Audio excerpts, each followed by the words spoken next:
बिस्मिल्लाहिर्रहमानिर्रहीम। आज का हमारा टॉपिक है इरेक्टाइल डिसफंक्शन। इरेक्टाइल डिसफंक्शन क्या है? इरेक्टाइल डिसफंक्शन है अज़ुए खास की कमजोरी। अज़ुए खास की कमजोरी आज हम देखेंगे इरेक्टाइल डिसफंक्शन, इसकी काजेज, इसके रिस्क फैक्टर और कुछ होम रेमेडीज और ट्रीटमेंट वगैरह। मेरा नाम है डॉक्टर मोहम्मद उमैर। आज हम इस टॉपिक को डिटेल में डिस्कस करेंगे कि इरेक्टाइल डिसफंक्शन होता क्यों है। फर्स्ट ऑफ ऑल हमें पता होना चाहिए कि नॉर्मल इरेक्शन का मैकेनिज्म क्या है। जो नॉर्मल इरेक्शन होती है उसका क्या मैकेनिज्म है। हमारा जब ड्यूरिंग सेक्सुअल प्लेयर कोई बंदा प्लेयर फील करता है तो ब्लड का जो फ्लो है वो लोअर पार्ट की तरफ या पीनस की तरफ बढ़ता है। तो ब्लड का फ्लो उस पार्ट की तरफ बढ़ता है, रेजिस्टेंस कम होती है, आर्टरीज जो हैं वो ब्लड लेके जाती हैं लोअर पार्ट या पीनस की तरफ, और वेन्स जो हैं वापस रिटर्न लेके आती हैं। अब ब्लड उस तरफ बढ़ता है और वेनस रिटर्न, जो वेन उसको वापस लेके आना होता है, उसका टाइम पीरियड बढ़ जाता है, क्योंकि कुछ मसल्स होते हैं उनकी कंप्रेशन की वजह से वेन्स का आउटफ्लो कम हो जाता है, तो वापस ब्लड कम आता है, जाता ज्यादा है, जिसकी वजह से जो है नॉर्मल इरेक्शन होती है। अब अगर इरेक्शन नहीं हो पा रही तो इसके बहुत ज्यादा टाइप्स हैं कि इरेक्शन क्यों नहीं होती। एक है साइकोजेनिक इरेक्टाइल डिसफंक्शन, कि आपका कोई मेंटल प्रॉब्लम है, कि आपकी थिंकिंग। दूसरा ये है कि आपकी न्यूरोजेनिक इरेक्टाइल डिसफंक्शन। तीसरा है वास्कुलर इरेक्टाइल डिसफंक्शन। ये सारी डिफरेंट टाइप्स हैं और इनकी डिफरेंट काजेज और रिस्क फैक्टर्स हैं। आज जो हमारा मेन टॉपिक है हम उसी पे ही फोकस करेंगे, वो है साइकोजेनिक इरेक्टाइल डिसफंक्शन।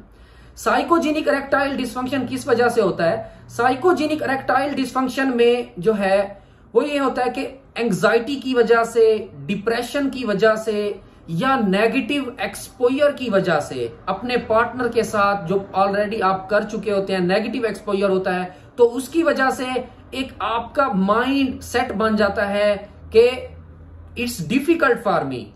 तो इस वजह से आप अपने आप को अंडर एस्टिमेट करते हैं, जिसकी वजह से इरेक्शन में प्रॉब्लम आती है। तो इसको हम कहते हैं साइकोजेनिक इरेक्टाइल डिसफंक्शन।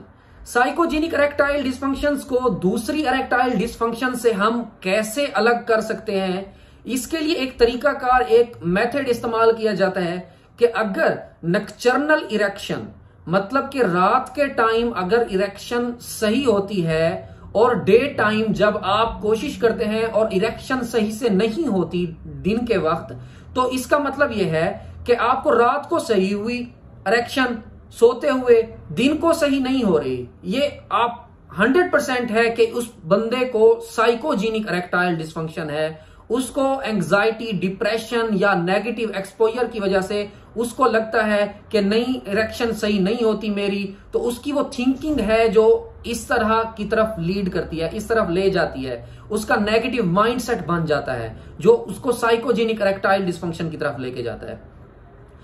अगर हम बात करें कि इरेक्टाइल डिसफंक्शंस के रिस्क फैक्टर्स क्या हैं, और जो हमारे पास वास्कुलर इरेक्टाइल डिसफंक्शंस है या न्यूरोजेनिक इरेक्टाइल डिसफंक्शंस है, देखिए आपके डाइटरी पैटर्न्स बहुत ज्यादा मैटर करते हैं। आपकी डाइट बहुत मैटर करती है। इवन देखिए, अगर आपका नॉर्मल ब्लड फ्लो, वहां तक अगर ब्लड फ्लो सही जाता है तो इट्स ओके। अगर ब्लड फ्लो वहां तक सही ही नहीं जा रहा तो मींस ब्लड फ्लो सही क्यों नहीं जाता? काफी सारी रीजंस हैं, उसमें से आपका डाइट, बहुत बड़ा रोल है आपकी डाइट का। अगर आप हाई कोलेस्ट्रॉल डाइट इस्तेमाल करते हैं, फैटी फूड इस्तेमाल करते हैं, जैसा कि मुल्तान का जो एक डॉक्टर है, मुल्तान का पावा, डॉक्टर अफान लावा, आपको होम रेमेडीज पे बार बार आपको कह चुका है कि आप अपने डाइटरी पैटर्न्स बेस्ट करें।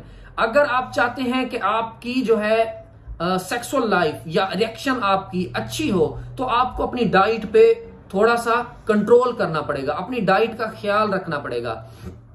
तो इसमें से हम क्या कह सकते हैं, देखिए अब अगर आप कोलेस्ट्रॉल लेवल बढ़ता है, कोलेस्ट्रॉल लेवल के बढ़ने से या फैटी फूड के इस्तेमाल से आपके बॉडी में क्लॉट बनने के चांसेस ज्यादा होते हैं। क्लॉट या जिसे आप कह सकते हैं खून का लोथड़ा बनने के चांस ज्यादा। जब वो क्लॉट बॉडी के किसी पार्ट में बन जाते हैं तो आपका वहां उस साइड पे ब्लड का नॉर्मल फ्लो कम हो जाएगा। ब्लड फ्लो उस साइड पे कम होगा, जब ब्लड ही सही नहीं पहुंचेगा तो आपकी इरेक्शन नहीं होगी। दूसरा रिस्क फैक्टर आपका यह है कि हाइपरटेंशन। हाइपरटेंशन भी आपको जो है सही इरेक्शन नहीं होती हाइपरटेंशन पेशेंट्स को, जिनको मतलब ब्लड प्रेशर का इशू रहता है। तीसरा यह है कि डायबिटीज मेलाइटस, जो लोग जो है शुगर का शिकार हैं उनमें भी ये प्रॉब्लम आती है, सही से इरेक्शन नहीं होती। तो आपका बेस्ट यही है कि अपनी डाइट का ख्याल रखें। अब देखें डाइट, अगर आप आर्जिनिन या एल आर्जिनिन फूड, ऐसी फूड जिसमें एल आर्जिनिन ज्यादा होता है, अगर वो खुराक का इस्तेमाल करते हैं तो आपकी जो है नॉर्मल आपकी एक हेल्दी इरेक्शन होगी, सही इरेक्शन होगी।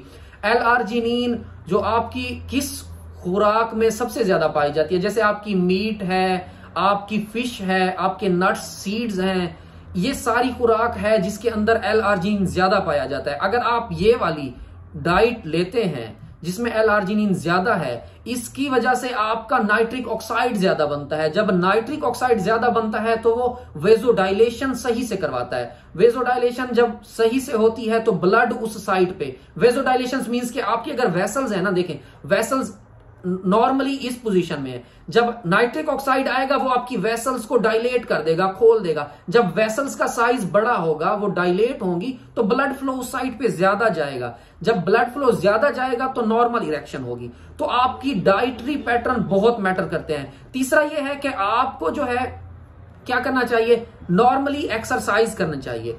अपनी एक्सरसाइज अपनी रूटीन का हिस्सा बना लें। अगर आप चाहते हैं कि आपकी हेल्दी लाइफ, आपका हेल्दी लाइफस्टाइल हो, आपकी सेक्सुअल लाइफ अच्छी हो, आप फिट रहें, तो एक्सरसाइज बहुत ज्यादा जरूरी है।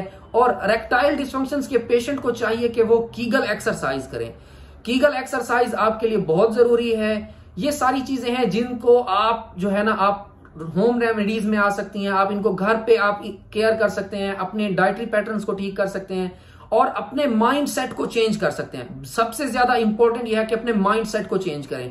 आप ये फील करना छोड़ दें, आप अपने अंदर से नेगेटिविटी को खत्म करें कि भाई मेरे लिए ये मुश्किल है, मैं नहीं परफॉर्म कर सकता। तो ये आप अपना नेगेटिव पैटर्न को खत्म करें। फर्दर इसके लिए मेडिसिन जो है, आप कुछ लोग इसके लिए मेडिसिन इस्तेमाल करते हैं, उससे भी इरेक्शन होती है। जो मोस्ट कॉमन है सिल्डेनाफिल, जो मार्केट में अवेलेबल होती है वाइग्रा के नाम से, उससे भी इरेक्टाइल डिसफंक्शंस ठीक हो जाती है। तो नेक्स्ट वीडियो में इंशाल्लाह हम बताएंगे कि ये जो सिल्डेनाफिल है या वाइग्रा है, इसके नुकसानात क्या क्या हो सकते हैं, इसके नुकसान क्या है। इसको हम कंपैरिजन करेंगे कि जो लोग इस सिल्डेनाफिल को, वाइग्रा को इस्तेमाल करते हैं, किन पेशेंट को ये यूज करनी चाहिए, किन को नहीं यूज करनी चाहिए। नेक्स्ट वीडियो जो है हमारी इसी वाइग्रा या सिल्डेनाफिल का जो है ना इस पे होगी और इसका कंपैरिजन होगा कि किन पेशेंट्स के लिए ये नुकसानदेह है। तो हमारे चैनल को सब्सक्राइब कीजिए, हमारी वीडियो को लाइक कीजिए, शेयर कीजिए। Thank you so much.